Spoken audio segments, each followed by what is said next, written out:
Renungan pagi pulang ke rumah oleh Ellen G. White 16 Mei 2020. Mari kita berdoa. Bapa kami yang di sorga, Allah pencipta langit dan bumi, laut dan segala isinya, Allah yang maha besar, maha kuasa, sumber segalanya, yang kami sembah selalu melalui anakmu yang tunggal, Yesus Kristus. Terpujilah Yesus anak Allah yang maha tinggi, anak domba yang menghapus dosa dunia ini. Pada pagi hari ini kami bersyukur boleh bangun dan berbakti dan sebagaimana membaca firman-Mu. Kebutuhan terbesar kami adalah kehadiran Roh-Mu ya Yesus, agar menolong kami mengerti serta menghidupkannya. Beserta kami sepanjang perbaktian ini, kehendak-Mu yang jadi, karena kami berdoa hanya melalui Yesus Kristus, anak Allah yang tunggal, yang adalah Tuhan dan Juru Selamat kami. Amin. Renungan hari ini berjudul, Ramuan Kristus untuk Doa yang Tidak Hidup. Ayat inti terdapat dalam Yakobus 5 ayat 16, doa orang yang benar bila dengan yakin didoakan sangat besar kuasanya. Sebagai orang percaya di dalam Kristus, kita membutuhkan iman yang lebih besar. Kita harus lebih bersungguh-sungguh dalam berdoa. Banyak yang bertanya-tanya mengapa doa mereka begitu tidak hidup, iman mereka begitu lemah dan goyah, pengalaman Kristen mereka begitu gelap dan tidak menentu. Apakah kita tidak berpuasa, kata mereka, dan berjalan dengan pakaian berkabung di hadapan Tuhan semesta alam? Dalam pasal 58 dari kitab Yesaya, Kristus telah memperlihatkan bagaimana kondisi hal-hal ini dapat diubah.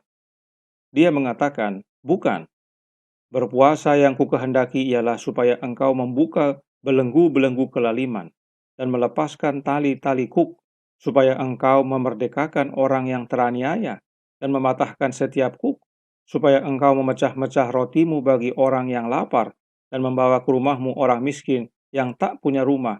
Dan apabila engkau melihat orang telanjang, supaya engkau memberi dia pakaian dan tidak menyembunyikan diri terhadap saudaramu sendiri. Ayat 6 dan 7. Ini adalah resep yang telah ditentukan oleh Kristus untuk jiwa yang takut, ragu, dan gemetar. Biarkan orang-orang yang berduka, yang berjalan berduka cita di hadapan Tuhan bangkit, dan bantulah seseorang yang membutuhkan bantuan. Setiap gereja yang membutuhkan kekuatan kuasa dari Roh Kudus, dan sekaranglah adalah waktu untuk berdoa untuk itu. Tetapi dalam semua pekerjaan Tuhan, bagi kita, Dia berencana bahwa kita akan bekerja sama dengannya. Untuk tujuan ini, Tuhan memanggil gereja untuk memiliki kesalehan yang lebih tinggi, rasa tanggung jawab yang lebih adil, realisasi yang lebih jelas dari kewajiban mereka kepada pencipta mereka. Dia memanggil mereka untuk menjadi orang yang murni, dikuduskan, dan pekerja.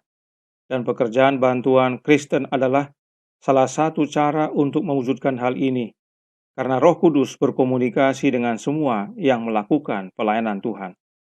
Semua yang ada di sorga sedang menunggu rancangan setiap jiwa yang akan bekerja dalam garis Kristus. Sewaktu para anggota gereja kita masing-masing mengambil pekerjaan yang sudah ditetapkan untuk mereka, mereka akan dikelilingi dengan atmosfer yang sama sekali berbeda. Suatu berkat dan kekuatan akan hadir dalam pekerjaan mereka. Mereka akan mengalami budaya, pikiran, dan hati yang lebih tinggi. Keegoisan yang telah mengikat jiwa mereka akan teratasi.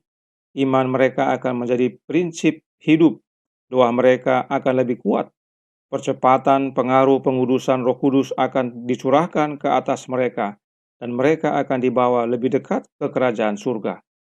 Juru Selamat mengabaikan pangkat dan kasta, kehormatan dan kekayaan duniawi. Karakter dan ketekunan untuk tujuan adalah yang bernilai tinggi untuk Dia. Saudaraku dalam Tuhan, renungan hari ini dikutip dari artikel dalam Testimonies for the Church volume 6 yang berjudul Pesan dari Yesaya 58. Dan yang menarik adalah Yesaya 58 ini adalah resep atau ramuan yang Yesus tentukan bagi kita agar hidup dan doa kita menjadi hidup. Bagaimana hubungannya? Kita baca kutipan dari paragraf pertama dari artikel yang sama. Testimonies for the Church, volume 6, halaman 265, paragraf 2. Dengan demikian, pekerjaan misionaris pengobatan yang asli terikat tak terpisahkan dengan menaati perintah-perintah Allah di mana Sabat disebutkan secara khusus.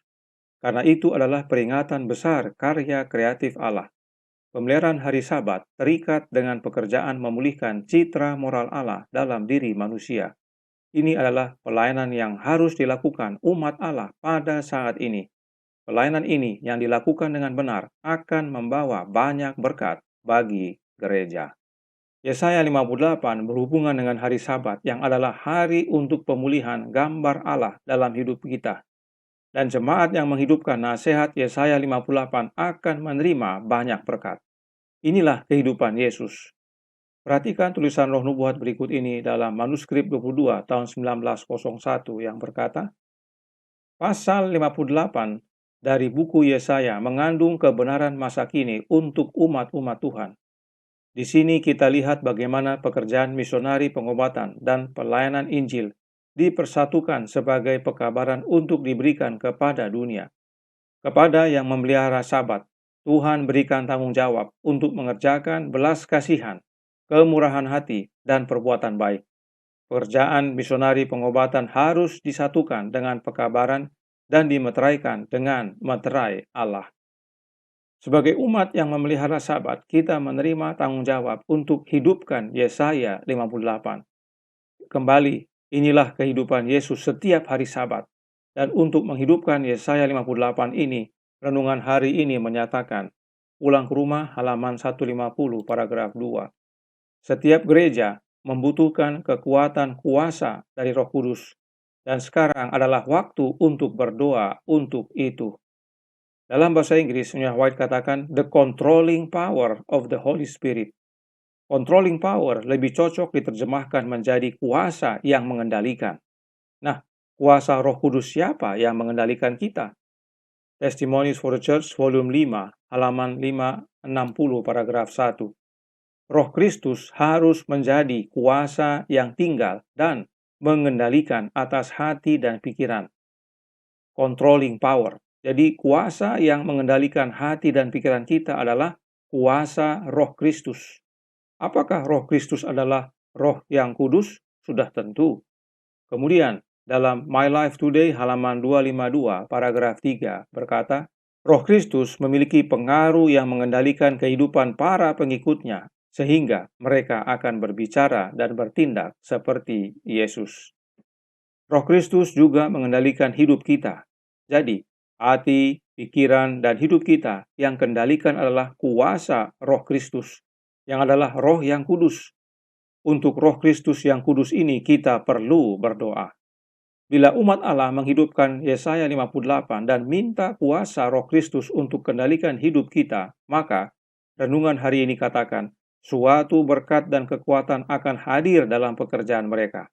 White katakan kita akan mengalami budaya pikiran dan hati yang lebih tinggi. Inilah ramuan Yesus untuk doa yang tidak hidup. Jadi, mau doa yang hidup? Berdoa untuk menghidupkan Yesaya 58, teristimewa pada hari Sabat, dan minta kuasa Roh Kristus untuk kendalikan kita, yaitu hati kita, pikiran kita, dan hidup kita. Maka, renungan hari ini menyatakan dalam Pulang ke Rumah halaman 150 paragraf 3. Percepatan pengaruh pengudusan Roh Kudus akan dicurahkan ke atas mereka dan mereka akan dibawa lebih dekat ke kerajaan surga. Saudaraku dalam Tuhan, mohon maaf kita perlu perbaiki terjemahan bahasa Indonesianya agar selaras dengan kebenaran Alkitab dan Roh Nubuat. Kata quickening dalam tulisan aslinya bukan berarti percepatan, tetapi menghidupkan. Jadi, terjemahannya seharusnya berbunyi seperti berikut ini. Pengaruh Roh Kudus yang menghidupkan dan menguduskan akan dicurahkan ke atas mereka dan mereka akan dibawa lebih dekat ke kerajaan surga. Nah, apa buktinya bahwa kata quickening ini artinya menghidupkan? Mari kita buka Alkitab dan kita lihat. Dan kita perhatikan juga dalam bahasa Inggrisnya. 1 Korintus 15 ayat 45 yang berkata, seperti ada tertulis, manusia pertama Adam menjadi makhluk yang hidup, tetapi Adam yang akhir menjadi roh yang menghidupkan. Dalam bahasa Inggris disebutkan a quickening spirit. Perhatikan, quickening di sini artinya menghidupkan. Adam kedua atau Adam yang terakhir adalah Yesus Kristus dan Dia telah menjadi roh yang menghidupkan. Jadi, jika kita berdoa lebih kuat untuk kuasa dari surga, maka roh yang menghidupkan dicurahkan kepada kita. Dan roh yang menghidupkan itu adalah Yesus Kristus melalui kehadiran rohnya, roh Kristus. Roh Nubuat menuliskan dalam Kerinduan Segala Zaman, buku pertama halaman 283 paragraf 4 yang berbunyi, Yesus telah datang untuk membinasakan perbuatan-perbuatan iblis itu. Dalam Dia ada hidup dan Ia berkata, Aku datang supaya mereka mempunyai hidup dan mempunyainya dalam segala kelimpahan. Ia adalah roh yang menghidupkan. 1 Yohanes 3:8, Yohanes 1 ayat 4, Yohanes 10 ayat 10, dan 1 Korintus 15 ayat 45. Jadi, silahkan saudara sekalian agar dalam renungan pagi masing-masing diperbaiki. Kata quickening itu artinya menghidupkan, supaya kebenaran yang sejati jadi bagian kita.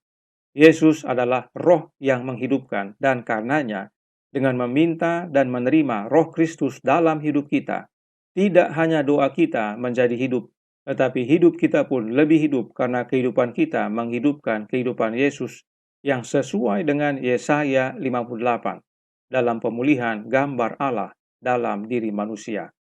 Yesaya 58 bukan hanya ayat 13 dan 14 yang memang berisi tentang kenikmatan hari Sabat, tetapi baca juga ayat 1-12 agar kita memahami rahasia supaya Sabat menjadi kenikmatan bagi kita. Selamat Sabat, Tuhan memberkati, saya bawa dalam nama Yesus. Amin. Mari kita berdoa. Bapa kami yang di sorga, Allah pencipta langit dan bumi, laut dan segala isinya, Allah yang maha besar, maha kuasa, sumber segalanya, yang kami sembah selalu melalui anak-Mu yang tunggal, Yesus Kristus.